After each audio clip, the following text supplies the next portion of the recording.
ગુજરાત કોંગ્રેસમાં ફરી કકડાટ સામે આવી રહ્યો છે। જિગ્નેશ મેવાણી બાદ કોંગ્રેસના પ્રવક્તા અમિત નાયક નારાજ થયા છે। અમદાવાદ શહેર પ્રમુખ હિંમતસિંહ પટેલ સામે જ આક્ષેપ કર્યા છે।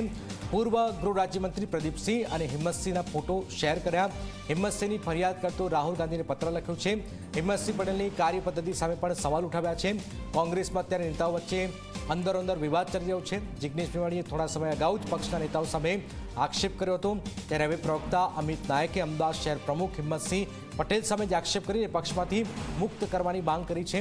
અમિત નાયકે રાહુલ ગાંધીને સંબોધતો પત્ર લખીને શહેર પ્રમુખ હિંમતસિંહ પટેલના પૂર્વ ગૃહમંત્રી પ્રદીપસિંહ જાડેજા સાથેના ફોટો પણ મૂકીને અનેકો આક્ષેપ કર્યા છે। હિંમતસિંહ પટેલના ઇશારે પક્ષના કાર્યકરોએ પત્રિકાકાંડ મામલે અમિત નાયક સામે ખોટી ફરિયાદ કરી હોવાનો પણ આક્ષેપ છે।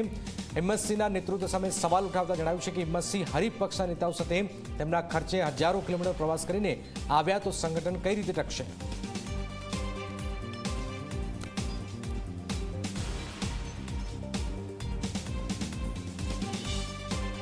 ચૂંટણીમાં કોઈ પણ કાર્યકર્તા ભાજપથી ડર્યા વગર કોંગ્રેસ પક્ષના ઉમેદવાર માટે પ્રચાર કરે, તન મન ધનથી કરે, પોતાના સામાજિક આર્થિક લાભોને જોખમમાં મૂકીને પણ તમારા માટે પ્રચાર પ્રસાર કરતો હોય એવા નાના કાર્યકર્તાને જ્યારે ખબર પડે કે તમારી પક્ષે આ ટિકિટ આપેલો જે ઉમેદવાર છે, જે નેતા છે, એ એના જ કાર્યક્રમમાં 1000 કિલોમીટર દૂર જઈને એની શોભા વધારે કાર્યક્રમની, તો ભાઈ તમારા માટે નાનો કાર્યકર્તા શું કરવા લડશે?